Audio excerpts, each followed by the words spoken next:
Now, many of us are still reeling from the scandal around Matt Hancock's resignation, shocked that the man chiefly responsible for creating social distancing rules ended up breaking them himself. Have the events of the last few days made the public lose trust in the government? Here's what some of you had to say. We can't even go out and sit with more than 6 of our friends or anything, but they're able to go up and shack up with other people during all the COVID rules and everything. I just don't think it's right. Whoever Matt Hancock and whatever he's doing in his own time isn't really the main issue, is it? It's more of a deflection, I think. If the people at the top aren't following any rules and everyone else is, you know, one rule for them and one rule for us, it's not good enough. And that's the problem, isn't it? The hypocrisy, which led to his resignation finally, but not to the Prime Minister actually sacking him. It is, and he should have gone on Friday. I mean, and one suspects he only went after he'd been told by Conservative ministers and colleagues that if ever you want to get back into politics, the sooner you go, the better, and the more chance you've got. Anyway, joining us now is former Health Minister Edwina Currie, who says she, and I'm so glad we've got someone, still trusts the government and praises the Prime Minister for not sacking Matt Hancock. Along with journalist Sonia Purnell, who feels that this moment is a tipping point. And we're also joined by Nick King, Sajid Javid's former Chief of Staff, to find out a little bit more about what we think Sajid Javid will be doing once he gets a new role. Good morning to you all. Edwina, I'd love to start with you, because everybody we have had on the programme this morning, not one could say anything in Matt Hancock's defence. Everyone says Boris Johnson should have sacked him and he should have resigned. Do you agree? Absolutely not. I mean, he had no choice in the end about resigning, and now he's a backbencher. He's toast. That's always going to be the response to any criticism now. Well, he resigned. He actually drove to Chequers and he told the Prime Minister he was going to go. But my own feeling is that it's awful when ministers are hounded out of office. We should not be having government by headlines.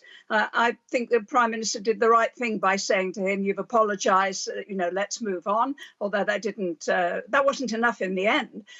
And also, we've got to judge ministers, I think, not by these kind of saintly standards. You know, I'm not Boadicea, I'm not Joan of Arc. I was a minister. I was a very ordinary person, and ordinary people, human beings, have failings. What we have to judge them on is results.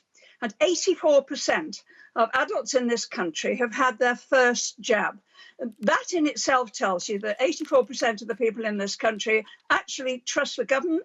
They trust them when they say that the jab is safe. They trust them when they say the jab is effective. And they trust them when they say the jab is necessary. To do that in the middle of a pandemic, I think, is absolutely brilliant. It makes us one of the most vaccinated countries in the world. Can I just ask you, you said, you know, we shouldn't hold them to saintly standards because they're human beings. But the government is asking us all to adhere to saintly standards. I mean, the government has intruded onto our private lives, private property and private relationships over the course of the pandemic and the lockdown.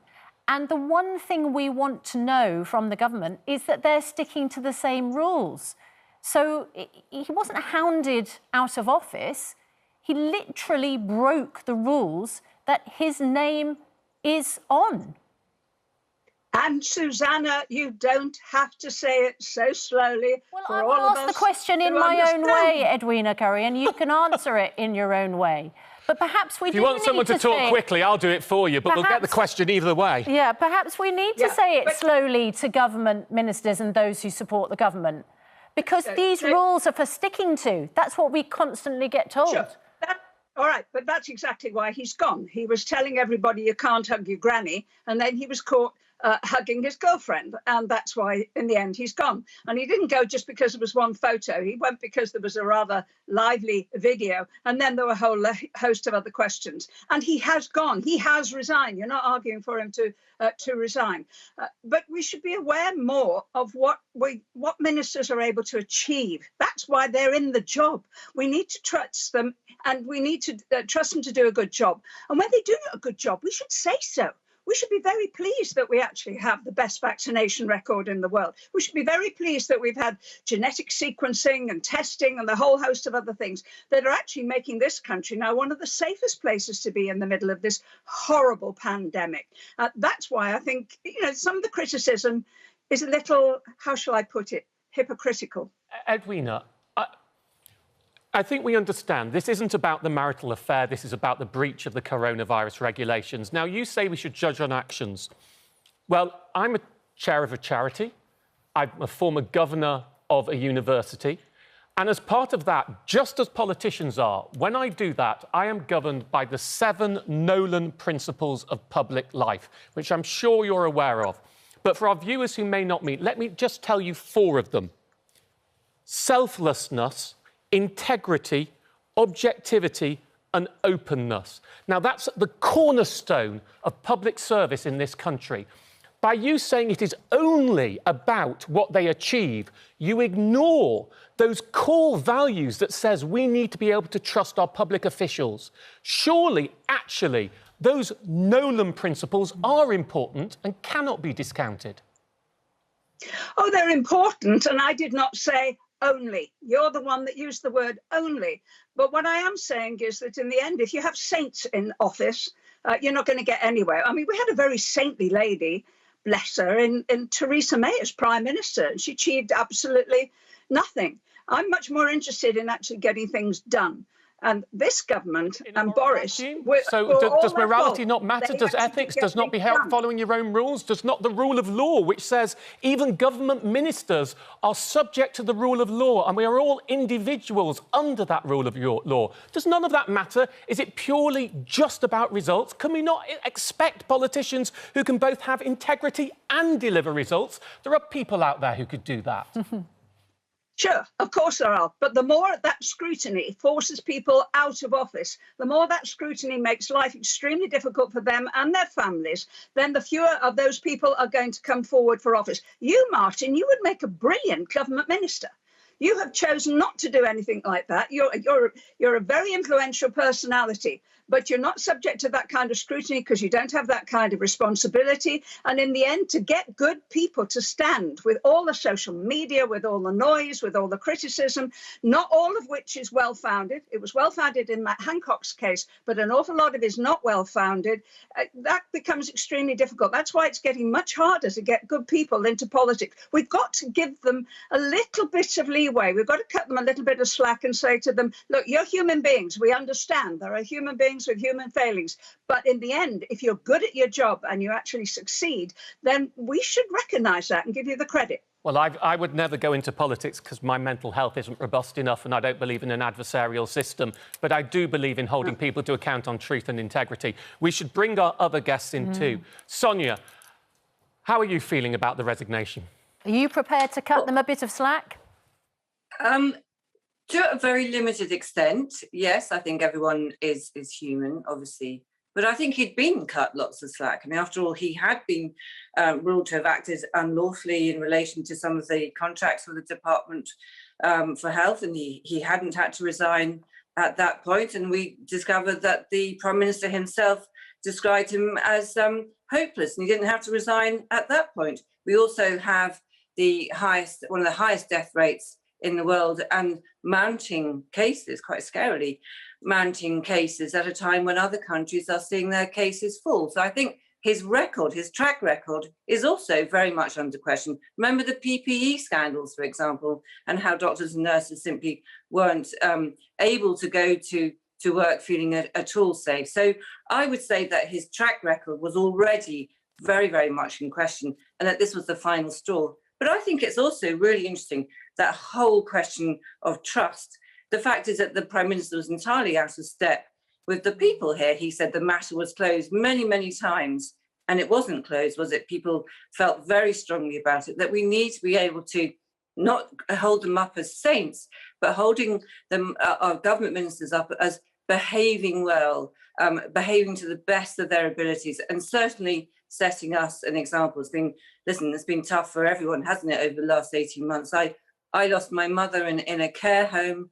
Someone was released from hospital, discharged from hospital with COVID, went back to the care home, everyone in her floor died. So I don't happen to think that Matt Hancock has a particularly good record, and I think he should have resigned much earlier, or indeed the Prime Minister should have sacked him. Yeah, I mean, Matt Hancock has presided over a pandemic during which there are criticisms over when we locked down, the PPE crisis, the delay in shutting borders, the problems over mass testing, the failure of test and trace. And as Sonia says, and I'm sorry that we lost the picture, but you heard what Sonia said, the criticisms over how people were transferred from hospitals into care homes and the lack of protection for those who are in care homes. Let's have a chat to Nick King, who is Sajid Javid's former Chief of Staff, because Sajid Javid now steps into Matt Hancock's shoes. But he has a different approach, doesn't he? He's got huge problems that he needs to fix, but he also has the ending on the horizon of the lockdown restrictions. And when it comes to lockdown, it appears Sajid Javid may not be quite as hard line. Is that right, Nick? Well, I don't know. I mean, he's going to be going into that department, and he's got a lot of things to grapple with. And as you rightly suggest, that's one of the priority questions for him. But I mean, I'm sure he's going to be led by the numbers he sees, led by the data and the science, as all government ministers have been to date. But at the same time, he's on the record that he wants us to come out of lockdown as soon as possible. And I think he shares that feeling with a lot of his colleagues, but also a lot of people around the country. And so, from my perspective, that's why the vaccine rollout is so important, so that we can get to that point where we can come out of lockdown as soon as possible. I'm sure that'll be his number one priority. It's interesting. I've got the Telegraph in front of me now, which says Javid to push for swift easing of restrictions. When reading that story, I couldn't quite work out whether this was the Telegraph trying to push him into a position or the Telegraph trying to reflect his position. I mean, of course, he was Chancellor before. And when you're Chancellor, your job is to look at the economy, so you want lockdown restrictions to end. When you're Secretary of State for Health, your job is to protect the NHS and keep people healthy and safe. So you might want lockdown restrictions to go on further if you think it's necessary. How quickly do you think he will adapt to the new role? I mean, you've seen him before in operation. I mean, he's got to be up and running at speed in perhaps the most difficult department to run in government at the moment. Can he do it? Is he capable?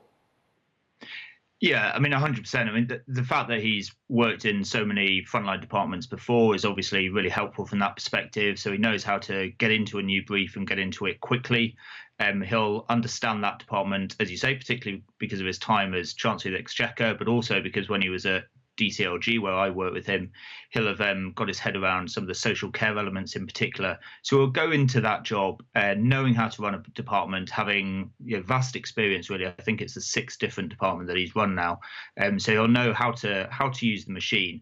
Of course, with any role like that, it takes time to get to know the people, get to know the policy area. But there's a very clear priority right now, which is getting us out of lockdown. And I'm sure that and the vaccine rollout will be his number one priority in the days to come. Now, of course, one of the Prime Minister's worry about getting rid of Matt Hancock was it might have looked like a victory for Dominic Cummings. Of course, Sajid Javid resigns after what was reported to be a conflict with Dominic Cummings. He was asked he had to get rid of all his advisers. He said no, and he wouldn't stay on as Chancellor under those conditions, so he left, and that's how we got Rishi Sunak involved in the role.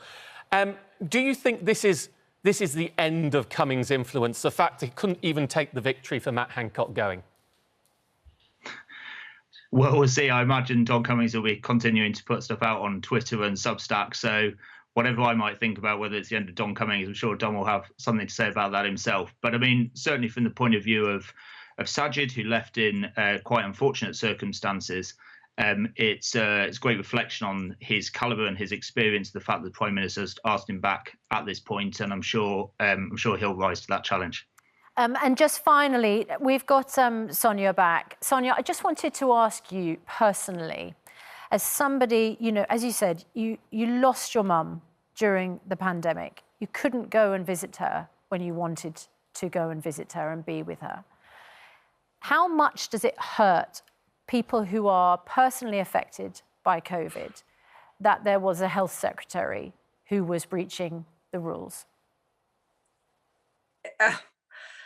It hurts. It hurts hugely. I was informed about my mother by email, if you can imagine that, my work email. I hadn't seen her for 2 months by that point, except by phone, by WhatsApp and things. Her carer would hold up the phone. It is deeply upsetting. It will be something that stays with me for the rest of my life. And so seeing that the people who enforce those rules, and I understand why those rules have to be enforced, but to see them casually breaking them, almost gleefully, if you look at that video, it's pretty hard to stomach. And it won't just be me, it'll be tens, hundreds of thousands of people watching this, possibly millions, who will feel very similar. Listen, we've all sacrificed so much, and sometimes we ask ourselves why, obviously to protect other people. But if the people who are telling us to do this just say, do as I say, not as I do, it's very difficult to go on trusting them. And I think that's the problem, is that this government is losing trust, fine, and that's very bad news. The pandemic isn't over. Sonia, so well said. Thank you so much for being with us, and Edwina Currie as well, and Nick King, thank you. We asked on Twitter, have you lost trust in the government? And 86% said yes, they had. And that's a big problem for the government.